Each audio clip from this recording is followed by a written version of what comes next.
Story number 1. Narrowly avoided being sent to prison for 10 to 20 years for several drug crimes and instead paid minimum fines due to some quick thinking and taking a huge risk. When I was in high school and the few years after, my primary source of income was selling pot. One day I was just hanging out at home with the GF. We went to the Circle K a few houses down and got some beer. The clerk, who I knew pretty well at this point, asked if he knew where I could get a dub sack. I said sure and that I'd be back soon. I go home and forget about it. An hour or two later I'm like, oh shit, remember, weigh it out and go back. He had already given me the money, very important detail for later, so I waited until he had no customers.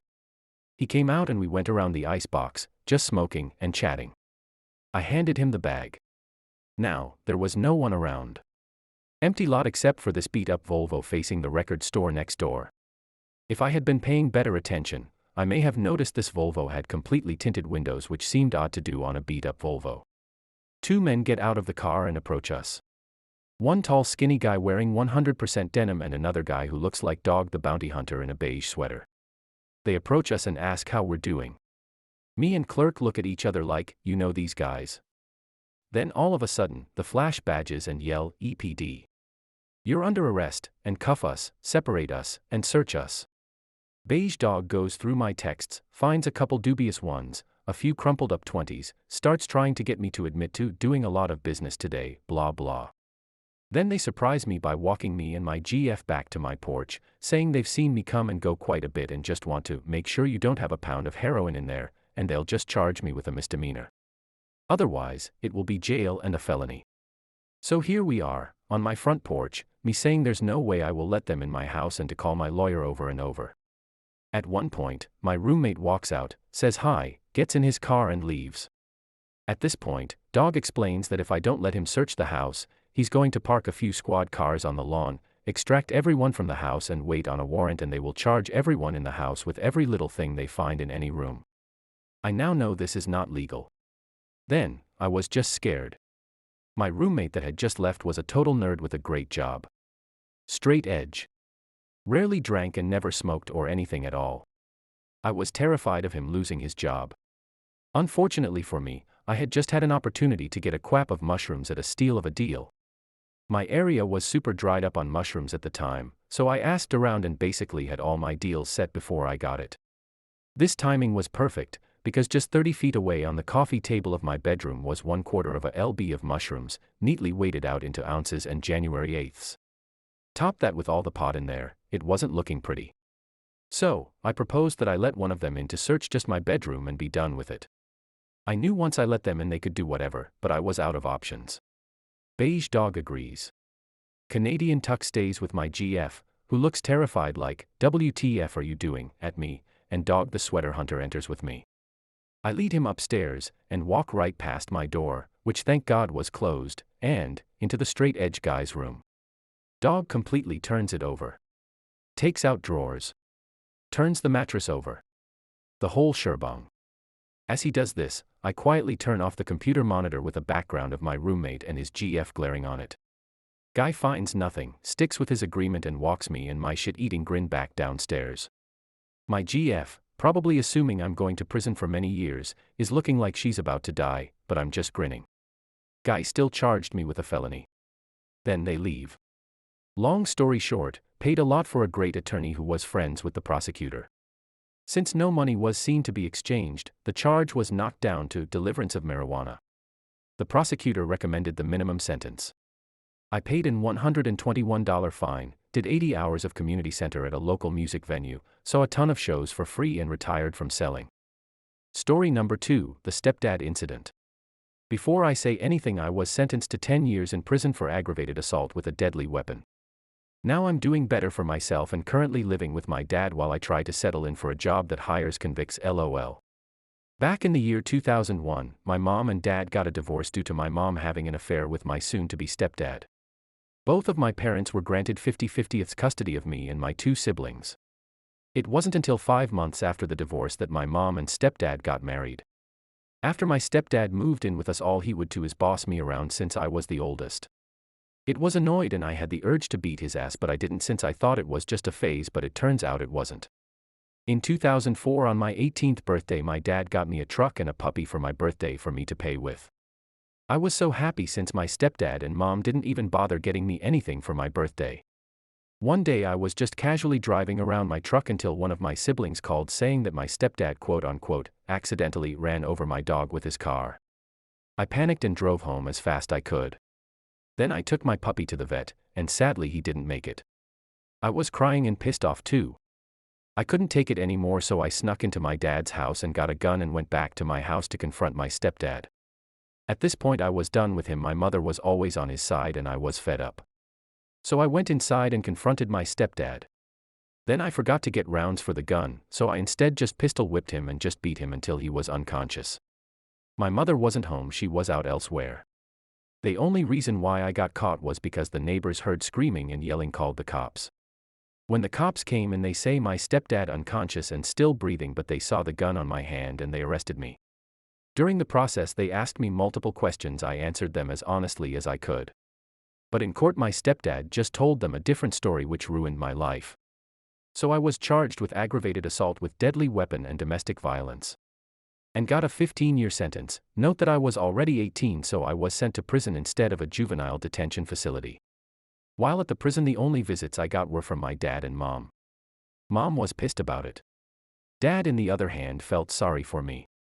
He insisted that he'll go and handle business with my stepdad, but I told him no because I didn't want him to end up like me in prison. I made some good friends in prison. We would hang out during lunchtime and yard time too. The prison was located outside of the city. So basically the middle of nowhere. Yes, the drop the soap thing is a real thing too, lol. But anyway, 10 years go by and I was released from prison since I had good behavior. Now I'm 36, am still living with my father, trying to buy a place of my own but currently having a hard time due to my criminal record. My mom and stepdad, on the other hand, got a divorce due to my mom being a drug addict. My siblings are all grown up and one of them is currently financially helping out. I currently have 2 dogs that are like my children to me, both are 2 years old. Now I forgot to tell you that I was like my siblings' role model.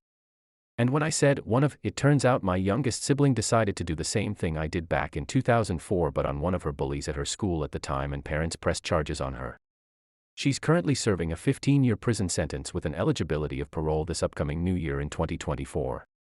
But her sentence does not end until 2026. Now I want you to answer this question. Was I good role model for my siblings? Story number 3. I, 32M, am divorcing my wife, 33F, after finding out that my son, 5M, is not mine. Well, a couple of weeks ago I found out that my wife cheated on me 6 years ago. The way I found out is that her sister told me after going to visit her to find out how the delivery of her first child was. She confessed to me that 6 years ago my wife told her that she slept drunk with her best friend. In her words, my wife was very sorry. At the time she told me I was with my son, and immediately after leaving her house I went to take a paternity test with him, fearing the worst. A week later I get the results and my fears came true. My son is not mine. For some reason, I began to see the boy differently, more as an acquaintance than a son. With proofs in hand I confronted my wife at night when the child was sleeping. She asked me who told me and I simply told her that it is none of her business, although obviously it will not take long to connect the dots that it was her sister. Well, that is not my problem now. Regardless of that, I asked her for a divorce, which is now in process. She was devastated. She swore to me more than once that nothing happened with anyone again, that she has been faithful to me in body and soul since then. I held back the urge to insult her to avoid complications during the divorce issue, not believing a word she said, mostly blaming the alcohol instead of taking the blame herself. After talking about it, she threatened me saying that she would demand full custody of the child. I was so annoyed at that moment that I told her, okay, I don't want anything to do with something that is not mine, that she keep the child and I'll keep the dogs. We have 2 dogs that we adopted as puppies and they are currently 8 years old each. After my words she tried to convince me to take care of the child with her, that I am his father. At that moment I exploded. I was so angry and I had held back so much the urge to scream that I just yelled her to go and take her kid with her. A week has passed since that and I am at home. It is in my name because it is a gift from my parents. She went to her parents' house with her kid. She has not called me since then. She left with everything and the half-asleep kid when I yelled at her, especially since it was the first time I really yelled at her. It sure affected her. I talked to my parents and my dad told me that I did the right thing and that I shouldn't be raising something that is not of my blood, and I agree with him. However, the pain is still there. My younger brother told me to write here to entertain myself. I am currently seeing a therapist 3 times a week, who told me that I have already taken the first step, which was to leave behind what causes me pain. It just hurts to know that my family no longer exists. Regarding why my sister-in-law told me everything, according to her, she felt guilty seeing me always happy with my son, knowing that he may not be mine, and that the fact that we went to visit her in a moment of weakness caused her to completely break down with guilt. I don't know how true that is. I just know that right now I feel tremendous hatred for my wife and a feeling between pain and resentment for the child, although it's just time to get ahead. I just hope the divorce goes smoothly. We have separate financiers and properties, and if she really asks for child support, I have proof that it's not mine. According to my lawyer, that's more than enough if she tries a legal process for that. My therapist also recommended that I not see him nor her, that regardless of the child's feelings, I should focus on my own first, that the child is no longer my problem, and the sooner I accept it, the better. Story number 4, my coworker, who's also my friend, fell down the stairs and died in front of me. 4 days ago I was walking with a coworker on a break just to stretch our legs. We work in an office setting, so like to get up every once in a while and get some fresh air. We walk in a half circle around the building. In the back there are stairs that we like to go down and then back up on our way back for exercise. It's 2 sets of 15 concrete steps. It was a beautiful sunny day with blue skies. Near the top of the stairs we were in mid-conversation while heading down, and all of a sudden I hear him go, "Oh God," and trip and fall somehow. He rolled down and landed at the bottom in a heap, face first in the concrete. I just stared for a few seconds because it was so sudden. I ran to the bottom while asking if he's okay, but he didn't move or respond. I got close and realized there was blood coming from his head and face, and his arms and legs were seized up and stiff when I tried to roll him over. I freaked out but managed to call 911 while also texting another coworker friend of mine to come outside the office because our friend fell. 911 told me to roll him over and do CPR while they came, which I did. The ambulance got there about 7 minutes after I called and took him to the hospital, but I'm 99% sure he was already dead when I was doing CPR. I feel really weird about it. Like sad, but also just strange. It's hard to put into words. It doesn't seem real. I will get flashes where I realize what happened and feel an intense tightness in my chest, and the severity of it hits me. I keep imagining him laying at the bottom of the stairs face down, and also his torn up face when I was giving him CPR when he was already dead. It's also just really sad because he was one of my best friends at work. I've barely slept since Tuesday, and was full of adrenaline for a full day after it happened. He was single with no kids or anything. Only has a brother and father who live in other states. I don't really know why I'm writing all this, but I just feel really strange and am wondering if anyone ever experienced something like this. Story number 5, my M26 girlfriend, F29, cheated on me in my face. My girlfriend and I have been in a relationship for 4 years and have been living together in a rented apartment for 2 years. Yesterday she and I went to a party. There we both drank alcohol and had fun. At the party there was a guy who from time to time approached a random woman and asked them, "Can you give me a kiss on the cheek?" So that at the last second the guy moved his face, causing his lips to collide with those of the girl he asked before. I warned my girlfriend about that guy, and she could even see it with her own eyes, and I told her to be careful if he approaches her and asks for the same thing, because there were also several girls who refused and he simply did not insist. A couple of hours later I was with my girlfriend and that guy comes up and asks my partner the same thing. She takes me aside to have a quick talk and tells me that nothing will happen, that if he tries she will move back herself so they don't kiss. I told her that I did not agree with this at all and that I felt very uncomfortable, and that I would not take responsibility if she ended up doing it. She ignored what I said and ended up accepting. I don't know why, but I wasn't surprised when she didn't back away like she said and ended up kissing him. She then looked at me and got uncomfortable, then the boy went the other way to continue with his fun. I wasn't mad at him, I was mad at her. I just turned around and went to our apartment. She followed me even though I didn't tell her to do so, saying that she didn't have time to react and that it wasn't her fault. Since we were in a public place I didn't want to make a scene. So I waited until we got home. Once at home I told her that yes, it was entirely her fault. She saw how the guy did that with other women and I even warned her that this could happen and she still did it. She said that the alcohol made her act reckless. I told her not to come out with her BS excuses, that she was fully aware of what happened and that this was pure infidelity to my face. At this moment she went to visit her sister because today is her birthday. I told her that I would not go and I told her explicitly that I want to reevaluate our relationship. If she is going to use alcohol as an excuse for her infidelities then I can't trust her anymore. If she does that to my face, I don't want to imagine what she would do when she is with her friends. Before leaving, she begged me not to exaggerate, that I can't throw away 4 years for a non-consensual kiss. I told her that the moment she agreed to play that boy's game, she was already giving her consent to what could pass. She is already an adult and I expected her to act according to her age. The more time passes, the more I want to tell her to go to hell. The rent contract ends at the end of the year, but I was thinking of using a part of our savings to pay the rest and end it prematurely. I don't want to be with someone who can grab, kiss the first idiot I meet at a party and wait for me to accept it without problems. On the other hand, it makes me quite sad to have to leave the relationship, but forgiving a lack of respect of this magnitude is opening the door to more things like this happening in the future. My younger sister and my parents agree with me, but my older brother, who is the closest person to me in the family, thinks it can be solved. I really don't know what to do. Story number 6, my wife slept with my best friend and now wants to work things out. I, 36M, have been with my wife, 35F, for 17 years. We have 3 children together. I was always of the mindset that I wanted monogamy in life, one woman to come home to and that I'd be with for the long haul.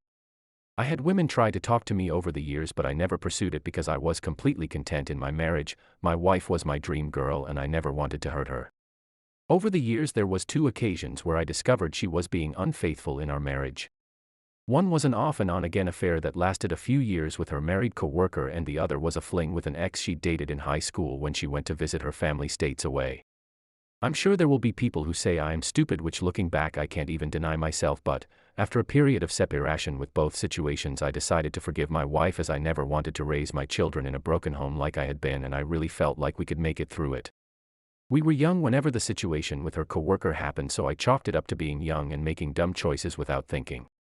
For a while things were seemingly okay. I never fully trusted her, but I tried my best to push back my doubts because I knew if I decided to forgive her then I had to do my best to move past it and have a clean slate.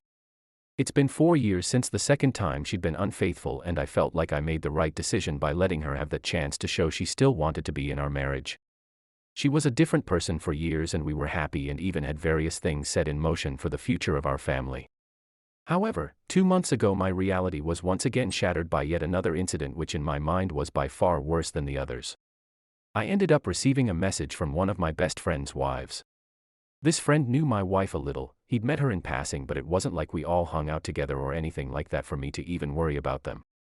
We worked together, so there was sometimes my wife would bring him up multiple times while we were talking about work. She would bring me coffee to work and also one for him.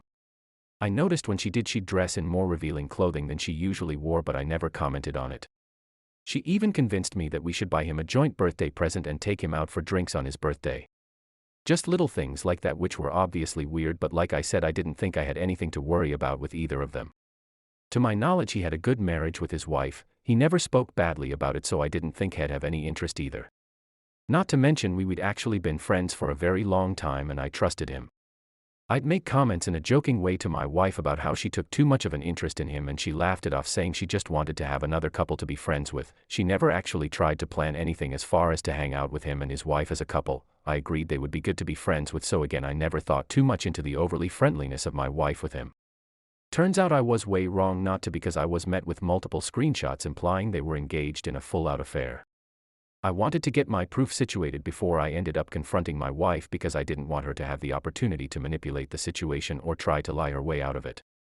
So I started to go through call logs, credit statements, etc. Because I didn't know how far this actually went past the social media screenshots I saw. When the truth came out, neither of them tried to lie to me about it. I found out they were sneaking off to hotels when she was supposed to be doing doubles at work and he was supposed to be off with family. And that my friend would leave work to go see her at her job basically every day for a month, and she'd meet up with him on his lunch breaks. They were even planning a weekend at a hotel for the next weekend before the truth came out. I obviously cut ties with my friend, and honestly I have no idea what to do about my situation with my wife. Their affair ended and my wife apologized profusely, saying she just got carried away. She said that she'd felt lacking in our marriage with both of us dedicating so much time to work/other things, and that my friend was there and a nice guy. She said she let herself envy the way he treated his wife and wished she could have had that with me, but was afraid to tell me I wasn't doing enough in our marriage. So in her words, she made a mistake and that she didn't know how to end it once it started. For now we are living in the same house because realistically neither of us have the means to leave right now as her family doesn't live here, plus the costs of renting and houses here are absurd, and on top of that we still have our children in our house who are all still in school. She is basically trying to do anything to keep me around, including telling me I can see women casually outside of our marriage as long as I come home to her. She would never hold it against me as cheating. I told her that's not much of a marriage and it's certainly not anything I ever set out to have, but she is hellbent on keeping our family together by any means. She's even brought up how we shouldn't let our kids live in a broken home because of our marital issues. I guess my wife is under the impression that nothing could make me want out of this marriage and that by offering things like that she thinks will fix our marriage. I guess in a way that is my fault for letting so much slide in the past. I do love her in some ways, but at this point I think the love is more just from the fact we have kids together and that I've been with her for nearly 2 decades rather than feelings of being in love. My self-confidence is low and my wife is out of my league, but still I don't think that's enough of a reason to stay. She claims she loves me and doesn't want to lose all we've built and are building toward, but to me I just can't see how that can be true when she was so okay with running around with one of my only friends. I can't trust her. To me her word is meaningless. I forgive her, then how long until she goes and does it again? I do think people can make mistakes and be forgiven because people are flawed, but this isn't just one slip-up. And truth be told, my faith in her is so low I don't even know if there's been more instances on top of the ones I actually know about. My mental state is essentially a puddle of mud right now. I'm sure there's probably someone reading this calling me a dumba ***, and I can't even argue that, but yeah, basically my life is a shit show and I don't know how to proceed. Edit. I'm not staying with my wife. I should have clarified that better. Me saying I don't know how to proceed is more talking about how to go about handling this with my children. I've never dealt with anything legal, so the stress of having to meet with lawyers and also not knowing how to go about our living situation. I have enough proof that my wife couldn't flip the switch and take everything from me, but as a guy that's always something you have to worry about. Thank you for your words, and some of you saying I'm a dumb ***. Trust me, I know, can't change that now unfortunately. Just have to keep moving forward. Story number 7, retired FBI confession. I used to work in a medical procedures unit in a hospital in the PNW. Patients would undergo endoscopic exams, which they were sedated for. We had an elderly gentleman patient this case, and while we waited for the doctor to arrive we engaged in friendly chit-chat, nothing out of the ordinary. When the doc came in, he immediately asked us if the patient told us his history. I started rattling off the medical reasons why he was having the procedure, and the doc cut me off saying, "No, his past work history as an undercover FBI mob agent." Naturally my reaction was, "Oh no. That must have been interesting, dealing with those mob guys." The patient's response has haunted me to this day. His exact words: "Those guys weren't as bad as those mother effing politicians." He then went on to tell a story about how he was head of security for a congressional event in the 80s. He said another agent handed him the phone saying, "Congressman wants to speak with you." The conversation went as follows: "Congressman, will there be women there?" Agent: "Not sure what you mean. But yes, women are here." Congressman: "When I arrive I want one sent to my room. No older than 13. Right after he said that, the CRNA pushed the meds and he passed out. We all just stood there in silence while he underwent the procedure. What the F did he just tell us? Edit. Apparently people are getting hung up on the use of the term informant. So I removed it. For clarity, which I thought might have been deduced. This old man was not a mob informant, in the sense of being a snitch in the mob. He was a retired FBI agent who worked undercover with the mob at one point. In a completely separate point in time, he claimed to have been asked by a congressman for a 13-year-old girl. This man had no reason to lie. He didn't even bring it up, the surgeon did. Story number 8, I lost my V card to a 37-year-old woman, and now a 14-year-old girl has reached out to me claiming I'm her father. It has been a weird couple of days for me and I need to get this off my chest. This all started on Friday when I got a Facebook message from an old colleague telling me my daughter was trying to get in contact with me. I hadn't heard from this person in years, so I was skeptical at first, but I decided to hear them out. The girl in question has recently lost her mother to cancer, and the man who she thought was her father turned around and told her she wasn't his and kicked her out. She moved in with her uncle thankfully, but ever since she's been looking for a real dad. Anyways, around 15 years ago I was a naive young man barely in my 20s working in a supermarket. When I started I was buddied up with a 37-year-old woman who was drop dead gorgeous. Like I said, I was rather naive, so obviously I instantly became infatuated with her easygoing and tactile demeanor. sadly only a month after I started that job she handed in her notice, and that spurred me to go for it and ask her out on a date. She laughed and agreed, and so started the wildest 3 months of my life. I won't go into details, but we were intimate on a handful of occasions, and I even stupidly confessed my love to her, but it was then she told me she was moving away to be with her fiancé, which left me absolutely heartbroken. Later a colleague would tell me that she was also seeing a guy who worked on the checkouts at the same time she was seeing me. Back to the present day, and I had all but forgot about it. I have 2 kids and a very pregnant wife to think about after all, so this has somewhat knocked me sideways. I feel for the kid having her whole world torn apart so abruptly, but the thing is I don't think I'm her father. Though I was young and foolish, I always used protection, but there is a part of me that hopes I am, as I can provide the loving family that she is so desperately looking for. I haven't told my wife yet because she is 8 months pregnant with our 3rd child and has enough to worry about, but I have arranged a paternity test. Another thought that crossed my mind that she is contacting me first because I am the better prospect, as I went on to bigger and better things while the other guy still works on the checkouts at the same store 15 years later, and from what I've been told has a bit of a problem with alcohol. I'm also angry at the men who raised her, playing dad all those years only to callously abandon her when she needed him the most. I'm also angry and sad that I might have missed out on so much of my potential daughter's childhood. The wife knows something's up, so I think I'm going to bite the bullet and tell her. I just had to get this off my chest. Edit, update. Wow, I didn't expect this to blow up so much. I have an update on the situation, so I sat my wife down and told her everything this morning, like most of you have been suggesting. After giving me a severe tongue lashing for not telling her sooner, my wife said probably the most sensible thing I've heard, which is I should try and contact the girl's uncle to verify her story, and boy am I glad I did. You see, I had made one fatal assumption, which was that the stepfather was the same person as the fiancé. Turns out checkout guy found out about the baby and claimed she was his. The fiancé broke things off after finding out about her infidelity and decided to move abroad. Checkout guy got a paternity test when the girl was born, and he wasn't the father, but he only did it to try and get back together with her, which obviously failed miserably. The stepfather didn't come along until a year or 2 later after the girl was born. He's been having a hard time dealing with the death of his wife, and after a particularly bad argument decided the best thing was for the girl to go and stay with her uncle, who is an absolutely lovely guy and actually remembered me even though I had only met him briefly in the past. Anyway, she is happy and safe at her uncle's. It's close to her school and she gets on well with her cousins. The crazy thing is that they weren't actually looking for me, I just happened to have the same first name as the fiancé. The young lady jumped the gun in getting in contact with me, but they are 99% sure that the fiancé is her father.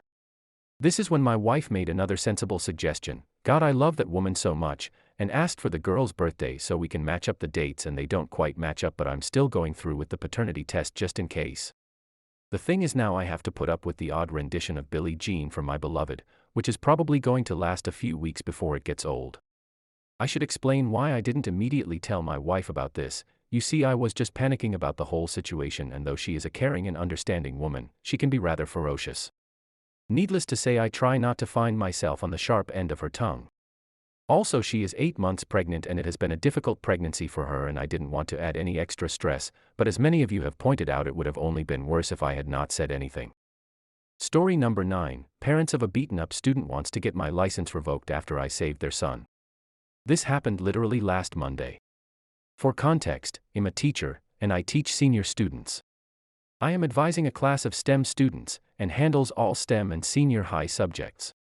Monday class starts like every Monday class, flag ceremony, went to classes, etc. At recess, I noticed that some teachers are talking to some grade 8 students. Welp, I don't know the time that they're grade 8 students, it looked like they were up to no good, but I didn't bother to intervene, because we're professionals and trained to deal with those kind of stuff. After the classes, I was facilitating the cleaning of my classroom, and almost always goes home at almost 5 p.m. after most of the students and other teacher has gone off. I ride a motorcycle going to work. We own a car but rarely use it because it's impractical with the gas prices. My work is at least 9 kilometers or 6 miles away from home. As I was going home, noticed bunch of our student forming a circle, not sure of the term, but there are a bunch of them in an area, about 5 to 6 of them in a waiting shed, and seemed to be hitting something. It got my curiosity stopped and turned back to see what they're up to. When I called them, they all ran away, panicked as they recognized me. I immediately saw a kid lying down the pavement and blood flowing. I rushed to the kid and checked if his breathing, put him to a recovery position, to his side, as I noticed his nose bleeding, a cut on his forehead, swollen left eye and other bruises. I opened the under-seat box from my motor silly and got a cloth, tied it with the rubber I had to his forehead. Called a emergency response. The kid woke up at this point and I told him to just lay down. Some bystanders noticed me as I yelled for help. I asked them if they knew the kid's parents and some of them recognized the kid and immediately ran to their house for his parents. After about 10 minutes an ambulance came, and as the ambulance came, I stood aside as they removed the cloth bandage I put on his forehead. They asked me some questions, and I told them the story. The parents arrived panicked, the mother was crying, and they went with the paramedics. I haven't had any update that day, went home, told my wife the story, and she kinda teased me because I saved someone today. That's her way of saying she's proud of me. I was trained as an emergency responder, and yes, I was proud of that. Today, I was attending a seminar when I got a call from my school head. The parents of the kid wanted to file a case against me because I didn't interfere earlier. I didn't do anything to avoid this conflict. As a teacher, I should know how to mitigate situations like this. I was negligent as a teacher. I did not prioritize the safety of their child. And they claimed they contacted a lawyer, telling them that the school or me should be the one paying the hospital bills, because it was our fault this happened, or else they'll file a case. Turns out, the students I saw that some teachers are talking to are the ones who beat up the kid. And the other teachers believe their stories that they were just talking that time. The kid's name is Alvin, not real name, and he was a shy kid, with problems with his left eye. He was getting bullied because of that, and now, the doctor said that he may never see with that eye again. It broke my heart. Tomorrow, I should be attending the second day of my seminar, but I will go talk to the parents, straighten things up. I understand that they're just run by their emotions. I know I didn't do anything wrong. I don't even know their kid up to that point, and it happened outside the school parameter, so the school have no authority or obligations. I'm not pointing any blame to others. I just kinda feel guilty, knowing that what if I talked to the students earlier that Monday. I dunno, maybe I could have handled things better. Anyways, I just wanna share my story here. I know it's kinda boring, haha, but thanks for reading. I'll update if I can. Edit. Thanks for all your advices. Since yesterday, I've been making calls, my lawyer godparents, my friend lawyer, some local officials for some CCTV camera footage. I was friend with almost all officials within our school community because I helped a lot of students get scholarships and even pass on their college application. Some of them are their kids. They collected witnesses, and the community have been very supportive. The school board talked to me and said that I didn't do anything wrong. Our school head said that if I didn't stepped in, Alvin may probably be gone. Even my lawyer said to not speak to the parents and advised me to wait for the footage, and my lawyer friend will collect statements. Story number 10, my real-life example of, next time you need help, call a crackhead. Ye old 1998. I was in the L5P area of Atlanta behind the Variety Playhouse with some friends and my new boyfriend. We're all teenagers at the time. They smoke weed and I don't, so before we get out of the car, they all pass around a quickie joint, which I didn't smoke. About 2 minutes later, a cop is pounding on the driver's side window and forces everyone out of the car. Turns out, they'd been watching the whole time, and were laughingly disappointed that I hadn't smoked. They weren't interested in stopping a crime or anything, they just wanted to bust as many of us as possible. So everyone except me is in handcuffs on the ground when the wagon pulls up an hour later to cart all of them to jail. It's dark, the parking lot is now empty, and I realized these cops were planning on just leaving me there. I explained that I didn't have a license and begged them to take me. Cell phones weren't a thing at the time. They told me to call a cab. I explained that I lived over an hour away from Atlanta and didn't have that kind of cab fare. They told me to walk. I begged them, crying, to at least drop me off at the store on the corner, and they laughed, told me I wasn't their problem but I could call them back when I needed someone to scrape up what was left of me. L5P was super sketchy after dark back then. My boyfriend was crying, and had me grab the keys out of his pocket while the others were screaming directions home through the door of the wagon. And then I was alone. A literal crackhead prostitute lady found me and walked with me up to the store, where I tried to use their busted payphone. She hung out with me and chased off all the creeps who were soliciting me. We sat on the corner for a while until another cracked-out dude wandered up, asking when MARTA started up again. It's like 2 in the morning and MARTA doesn't run for a few more hours. When he realizes I have a car, he tells me he's staying at a place right next to I-85 and if I can drop him off, he can show me how to get home. He pumped gas for me, because I never had, and I drove with my door partially cracked open just in case he tried anything, but he didn't. I dropped him off, the interstate was literally across the street, and I managed to drive home on my own even though I didn't have a license and had never driven such a long distance on my own before. So now, when people tell you to call a crackhead instead of the cops next time you need help, I have a perfect example of how crackheads were actually more helpful than cops. Story number 11, I sold my virginity to a wealthy businessman. My heart was racing.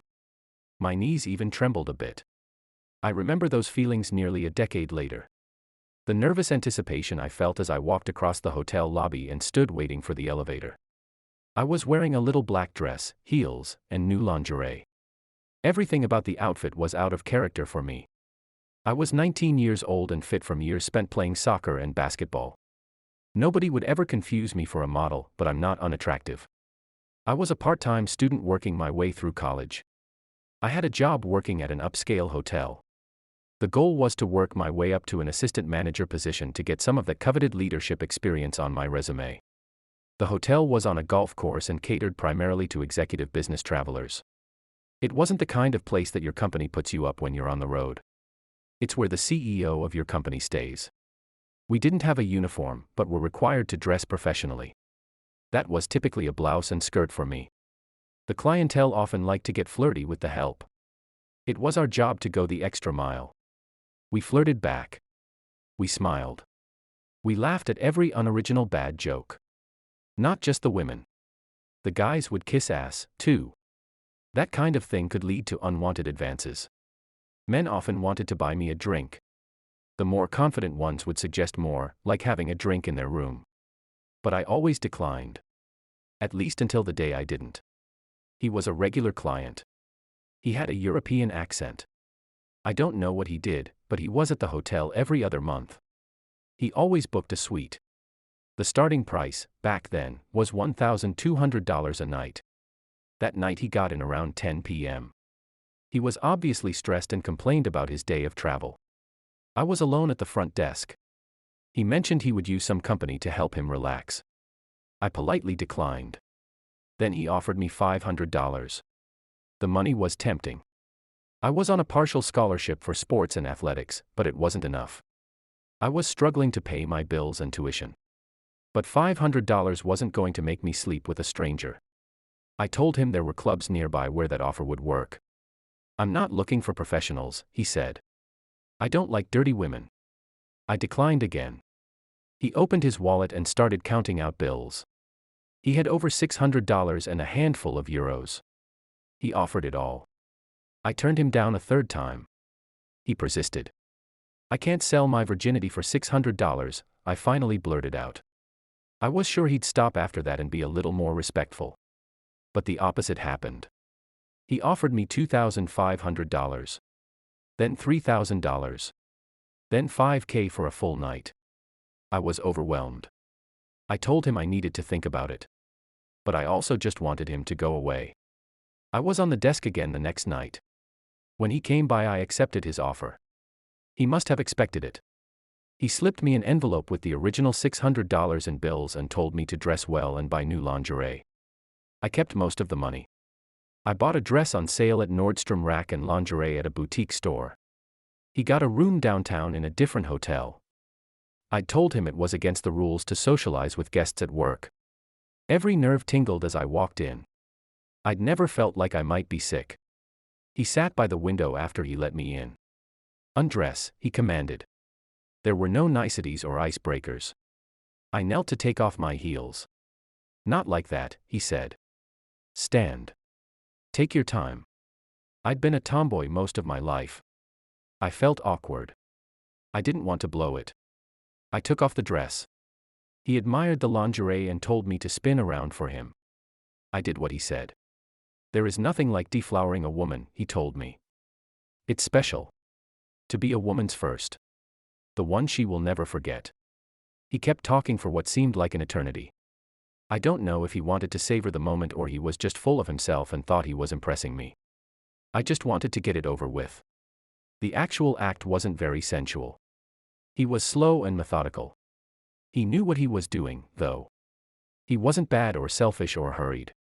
He kept telling me how I would remember that night for the rest of my life. Obviously, he wasn't wrong. At least not so far. He slept soundly after.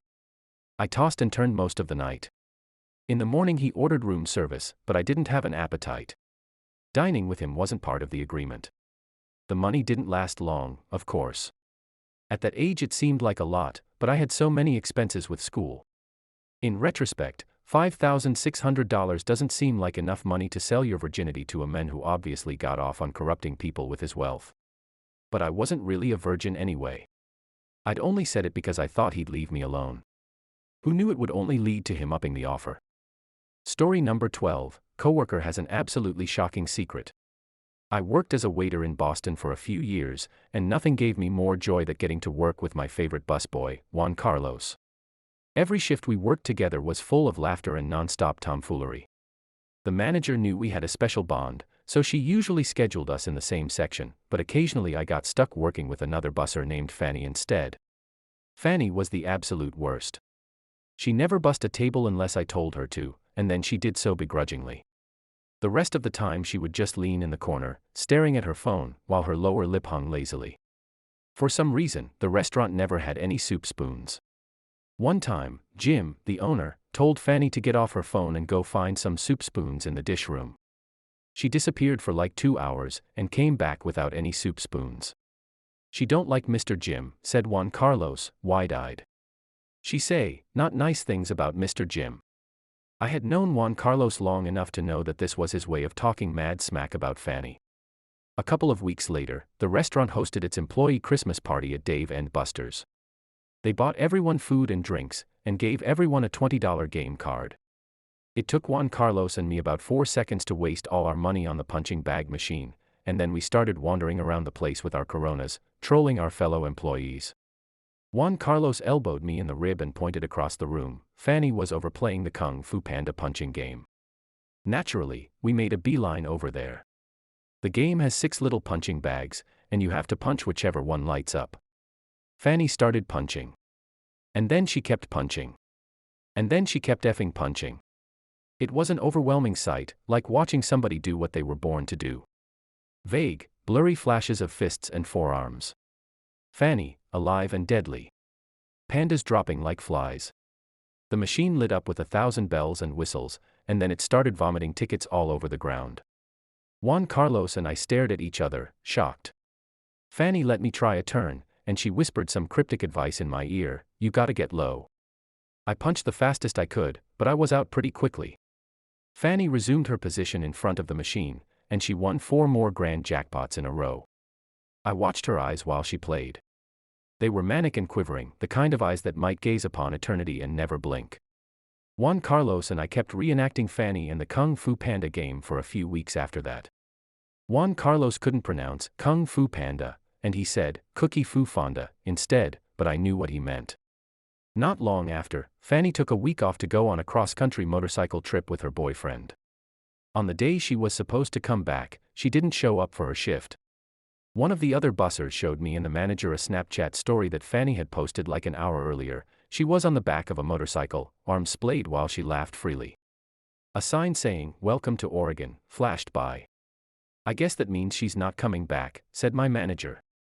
A few days later, someone went to clean out Fanny's locker, and they found like 200 soup spoons in there. Story 13, Only When I Need You, Only Platonic, Only Friends, a tale as old as time. This morning my friend and I were catching up. We hadn't talked in a long time and it was nice to see what he was up to. During this casual conversation he tells me about his dating life. This is his story. He met a girl back in early 2022 at an event they both attended. She was smart, funny, and cool. They got along well, they had similar careers, hobbies, and they kind of bonded over that. She was more or less a little of a tease. She would often grab his leg when they were sitting at a table or would sometimes tease with things like, "If we were dating, I would let you cook all the time. He's an amazing cook, and he will make you some amazing 5-star dishes, most especially if he cares for you." He always took her words as some sort of sign, but they had just met a few months back, so he didn't attempt anything. As time went on she began to ask for more things of him. Her tire got flat and she was stranded on the highway. She called him up and he came to rescue her. She moved from her apartment to a house. She called him up and he came to help her. She had a bad day and needed to vent to someone. She called him up and he was there to listen. Her AC unit wasn't working. She called him up and he came to fix the problem. There were many other things he did for her in the course of a year and a half. Around month 7 he asked her if she would like to date. They knew each other, they spent a lot of time together and they seemed to like each other a lot. Granted, they never had sex though. But she did kiss him twice. Her answer was no. She said she wasn't ready for a relationship and she didn't have the energy for anyone but maybe in the near future. Well, the near future arrived. It has been like 4 months I think, since that talk. She continued asking him to do things for her and he did because he cared for her. I think he was in love with her, though he didn't say that to me but it sounded like maybe he had fallen for her. One day, she uploads a story on her social media of her and some dude. She's all over this dude, holding him and kissing his neck lol. A few days go by and she uploads another story with that guy and then another. They text during this time about random things but she never mentions anything. 2 weeks later, she's calling my friend up again to ask him if he could pick her up from downtown and drive her home because she drank too much and doesn't want to pay an Uber. My friend says yes and he goes. When he pulls in, she's making out with that dude. Then she gets in the car and the guy waves her goodbye lol. He asks her if that's her boyfriend and she says, almost, I'm trying to convince him. LMAO. He drives her home and drops her off. She asks him to come but he doesn't. This is where he says that everything clicked. She had been just using him until she got someone she wanted lol. He was pretty chewed up about the whole thing. She tried to talk to him for some days but he didn't answer. She texted and he didn't answer. Eventually he texted her back and told her he had been busy. She got mad at him because, I needed a friend and you couldn't even call me back. He then comes to find out that the guy she has been seeing was married and his wife found out. Dude buddy left her to reconcile with his wife. My friend began cutting contact with her slowly because I guess something clicked for him and he was done. She continued asking for a few favors here and there but he stopped catering to her. He said he couldn't just be friends with her at this point in their saga because he cared too much for her. Again, I think he was in love, and it would cause more hurt than anything to continue the friendship knowing she wasn't interested and was only using him. She noticed the drawback of attention he was giving her and she started texting and calling him more. She was inviting him to concerts, she never invited him to the couple concerts she went before, to come watch a movie with her, to dinner, she even offered him to come have dinner at her parents' on Labor Day. By this point he's already moving on and he wasn't little to do with her. He declines all her invites. In October he started dating someone and the other woman found out. He had been cutting the communication with her to almost nothing so when she found out about his GF, she was pissed. She blew up his phone with texts and calls. She acted like she was confused about his girlfriend and then she acted offended that he didn't tell her he was seeing others. She even dared to tell him that she thought they were gonna start dating. LOL. She was unhinged. He was so fed up with her and her BS that he blocked her in everything. It's been 2 months since he blocked her and her friends in everything. His girlfriend is apparently really awesome and she knows how to change a tire on her own. Story number 14. Am I the a-hole for blocking my biological dad and his side of the family? So I, 14M, got into a heated argument with my biological dad, 40M, last night. For context, he, alongside my grandma, used to treat my mom, 37F, like garbage. When she was 6 months pregnant with me, he got arrested for credit card cloning. My mom had to go through hell with my grandma, who used to literally curse her, having only my aunt, 38F, to help her. After my dad got out of jail, he didn't bother to spend time with me. He and my mom broke up after he got out, so I stayed with my mom in another city. In the meantime, he barely tried to make contact with me or bond. So, when my mom had to leave for work in another country, I was left with him. He used to bring home a new girl weekly, and sometimes even leave me at their place. He also used to spend nights at the bar, leaving me, a 4-year-old, alone. I used to call and text my mom, crying and shaking from fear. Whenever I wanted to spend time with him, he magically had to work in the garage at nothing, or he would spend 5 minutes with me and then say he got tired and go inside, leaving me alone outside.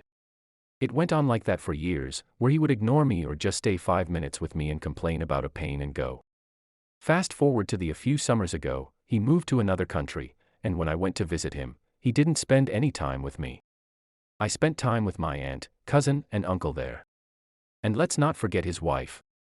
He remarried and had a kid, my 3-year-old stepbrother, who that woman would just leave me to deal with, because I was his older brother and needed to spend time with him. Luckily, they lived in the same flat as my aunt, so she dealt with the kid and I had who to stay with. Fast forward to last summer, they came back in the country and I went to visit them. The second I arrived, I was neglected. He didn't try to make any conversation with me, spend time with me. Nothing, and before you ask, maybe he was busy. He took law courses in the morning and slept the afternoon. But at dawn, when he would wake up and be fine, nope. And then we headed to some place up in the mountains, a place I don't even like. It was boring as heck, and again, they ignored me. I just stood outside or on my phone. And then, he and his wife just went for a 30 minutes walk, leaving me with the kid. They didn't even ask if I could stay with him. No, they just left. And that was my breaking point. I called my mother the next day and told her everything, and my stepdad, who I consider my real dad, came to pick me up. P.S. We live 4 hours away from that city, and the road isn't very nice. Fast forward to yesterday, I spoke with my aunt and decided to stay a few days at her, in the city where my dad used to live because they came back in the country. When my biological dad called me last night to wish me an empty happy Christmas, I told him I was vicing my aunt. And he said, "Yeah, and you stayed 2 days with us and left." I told him I had my reasons for leaving, and he said, "Yeah, to go to Greece." Yes, we went to Greece, but it wasn't planned, so him saying that made no sense. Then, I lost it.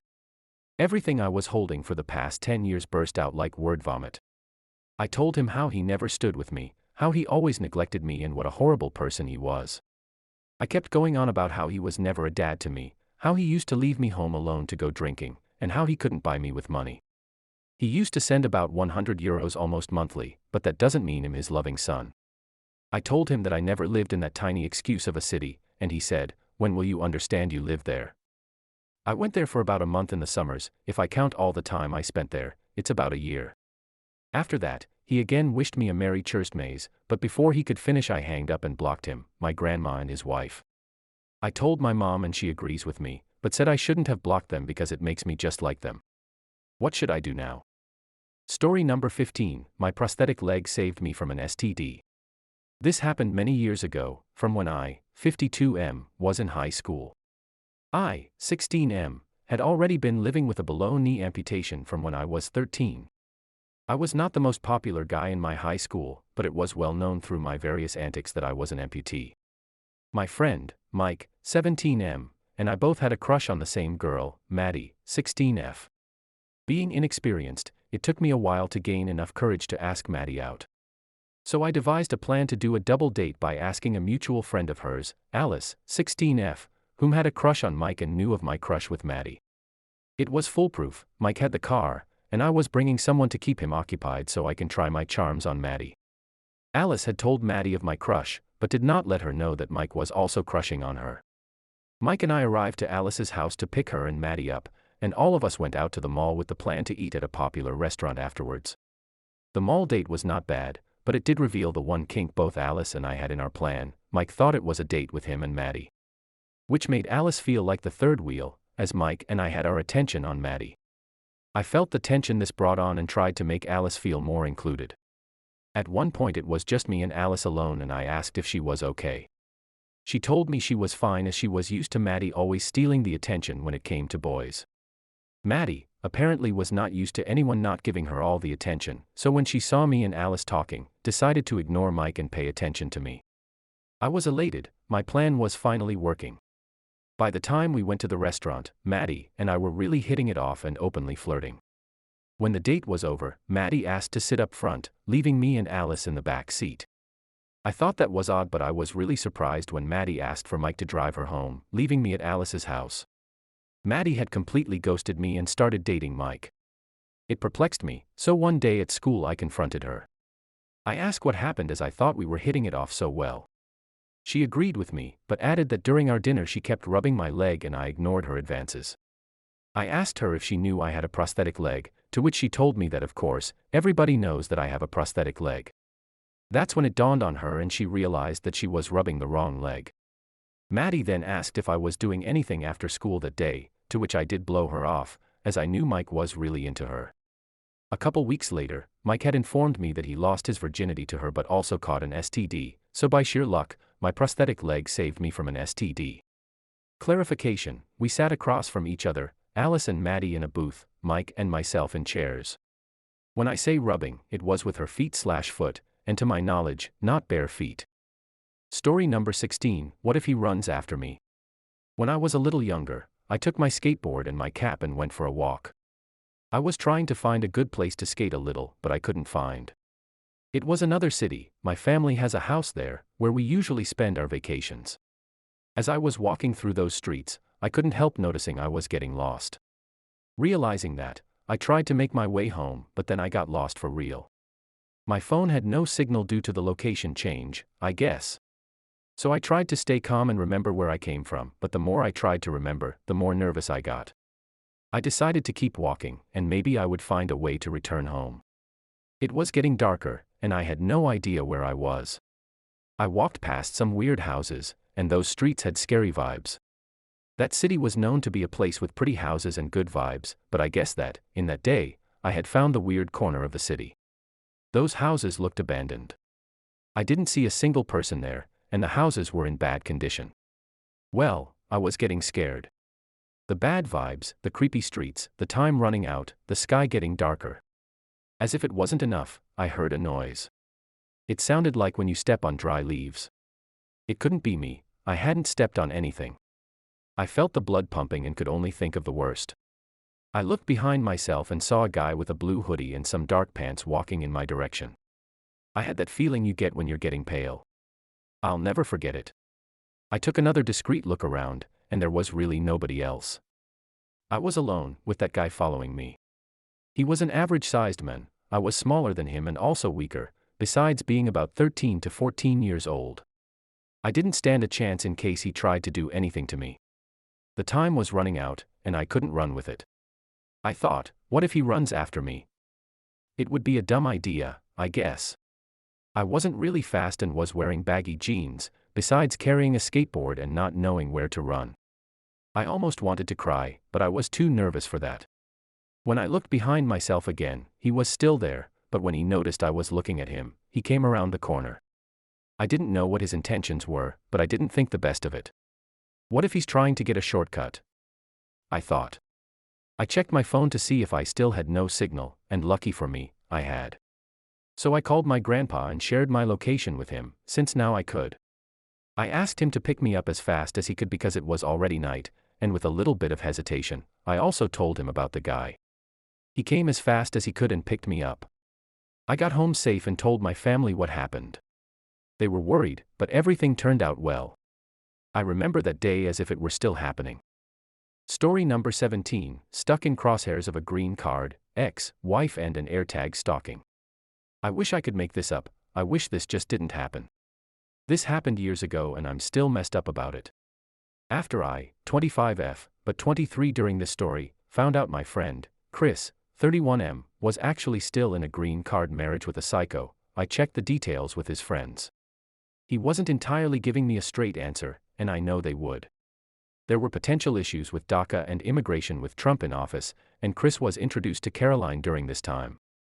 After 6 months of spending time together, her family encouraged them to get married so she wouldn't have to worry about deportation, as she was the only kid out of 4 that wasn't born in the US.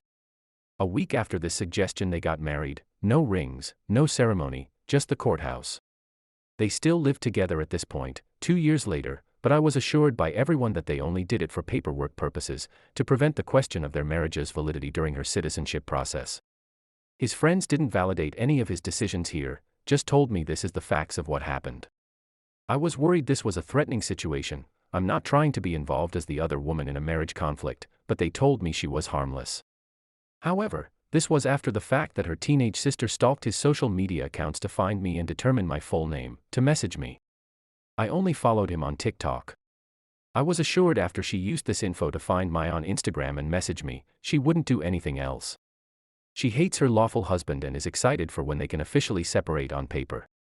I was assured she was just trying to stir the pot since he started going out again since COVID/ their separation. After finding this out, I felt better. We all went about spending the day bar hopping, as that's what you do in WI. I had no other friends, I had only recently moved there, so I took what they said at face value. We ended the day with Chinese food at my apartment. I got a notification that an AirTag was following us all day, showed everywhere we drove to, including our final destination, my apartment. He didn't get the notification as he didn't have an iPhone, and it takes 8-ish hours, at this time, in 2021, for the notification of a nearby AirTag to come through on your phone. So we went outside and found it in a small side compartment of his trunk. We disabled it and he assured me he would talk to her when she got back from being out of town, as she went away for the weekend. He stayed over at my apartment. I stayed on the couch as I was still a little uncomfy and wasn't sleeping well with all of this going on. He left in the morning. I suggested to him to go down the stairs as the elevator was really slow anyways. 2 minutes later I get a knock at that door. It was Caroline, with her 13-year-old sister, who was holding her phone up videotaping me. The Midwest is the land of opening doors for people, even in my secure apartment building, and there was a directory with my initial and last name attached to my unit number, for delivery purposes. She had an engagement ring on when she showed up, which I found out later was from a previously failed relationship, and was asking me where Chris was.